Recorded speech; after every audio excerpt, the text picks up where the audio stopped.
Look, this is very similar to what happened with both my parents were psychologists, and the American, the World Psychiatric Association stood up in the 1960s and started denouncing the Soviet Union for torturing dissidents in mental hospitals. And they never relented on that. And it didn't matter where you stood in the Vietnam War, or if you liked Nixon or hated him. It went on and on and on that we would have no contact with the psychiatrists of the Soviet Union, or psychologists. Nothing. All right. We didn't make drugs with them, psychoactive drugs. We didn't allow them to our conferences. They couldn't come and train in America or in the West anywhere. This continued all the way into the Gorbachev era and even a few years after the Soviet Union ceased to exist, okay? And I'm afraid it probably never did it get better treatment for the dissidents who were being tortured in Soviet mental hospitals? We'll never know. Maybe it did. Probably it didn't. But you know what? There is no shame. The World Psychiatric Association has no shame. They have nothing to apologize for. In this case, the medical world, without making too fine a point on it, I mean, yes, some people like Delmonico ought to at least acknowledge that some mistakes were made. Okay. That was a terrible thing. From 2012 to 2016, we had 4 years where me and Matus and Kilgore and Matt Robertson and Jacob Levy were not invited to almost anything. Okay. We just weren't. Nobody wanted to hear us because the system was taking care of it. The system was handling it. They were handling it with China. And, I'm all for engagement when you think it's going to work. But if you've got no evidence that it will work, there's nothing. It's the worst thing possible, because that was a terrible period. A lot of Falun Gong died, and even some Uyghurs too during that period. This was a terrible period. And this, so I think, we have to acknowledge that as well. And one of the worst things about this business is that people are so eager to wipe out the history right after it's over, 10 minutes after it's gone. It's like 10 minutes ago that you were hitting your wife. Now you're not. And everything's okay now? Now it's cool? No, it's like, no, normally you'd say, well, you need to go see a therapist. Okay. You guys need at least couples therapy, or maybe we need to do an intervention. I don't know. Not in the medical world. It's been like, well, if the Chinese have reformed, then it's all okay. But they're not a third world country. This is a country with a well-established country. It's not like you can say, well, they just came out of the jungle or something. They did not. They know what they're doing. And so this idea that we can just wipe out history is the worst thing.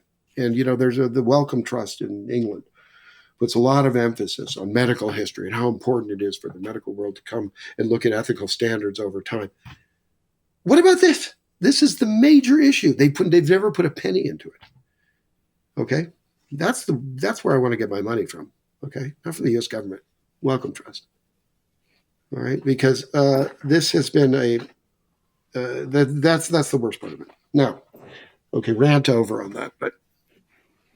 Well, so I know you were recently in Taipei for about 7 months. What was happening there? Well, I was going there to do some more research, final research on my book, and I wasn't that successful. Well, you know what? You can't win them all. Okay, I did very well in Tajikistan 1 year, did very well in Kazakhstan 1 year. This is a little different. I was trying to bring out some loose ends, particularly on Thermo Fisher. Thermo Fisher is a company which is Thermo Fisher Scientific, Thermo Fisher Medical, which sells DNA kits. Okay, so they've sold maybe 10 million DNA kits to China to test them for the Uyghurs. And these are not the fun DNA kits where, you learn that, hey, Matt, you're actually African, part African, just way back there. It's like, it's not that kind of, you're part American Indian, though you don't look it, but, no, it's not that. Or like Senator Warren. Right, exactly. This isn't the Senator Warren stuff. This is so they can tissue match you, tissue type you with somebody who needs an organ. Right, to establish my value as a human being. Right. Well, we can.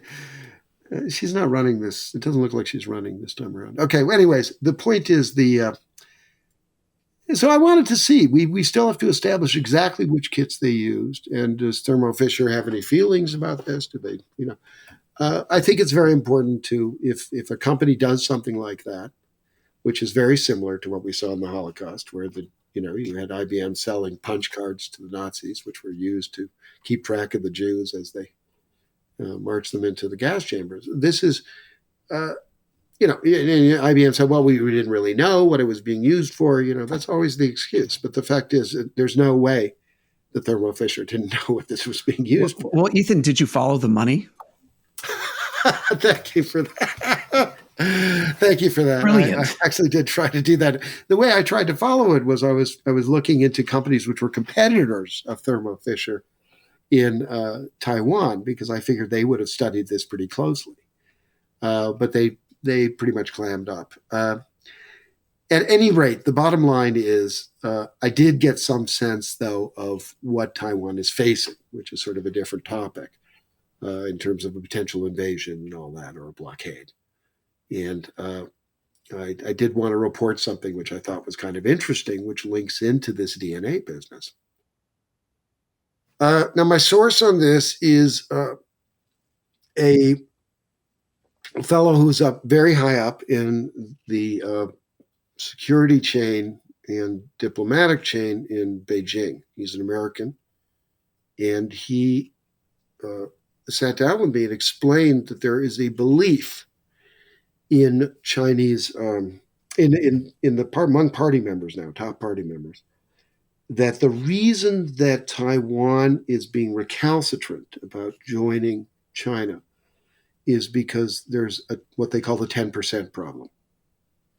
The 10% of the Taiwanese are said to have Japanese blood, partially. Go on. Okay, and this is what's causing the problem.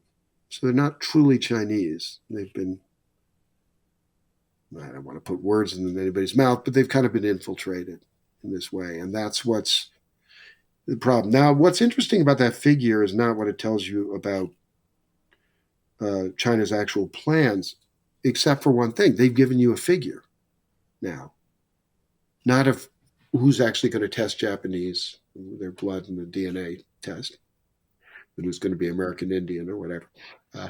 No, what they're telling you here is that they're going to take 10% of the population of Taiwan and neutralize them, re-educate them, whatever. And this is where we come back to Chris's remark about what would be the next vulnerable group. Well, it's interesting that they're doing like the Communist Party would not be the first ethno-nationalist state to say that a certain percentage of this region has been infiltrated by this, other blood, and then therefore needs to be eliminated. No, it's not hardly the first. I mean, that's occurred for thousands of years in history. What's amazing is it's apparently occurring now among diplomats who this guy knows. Okay, these are people he has lunch with and hangs out with, and they say this quite seriously. There's 10% Japanese blood infiltration inside Taiwan. And that he found this personally shocking. These are otherwise intelligent people.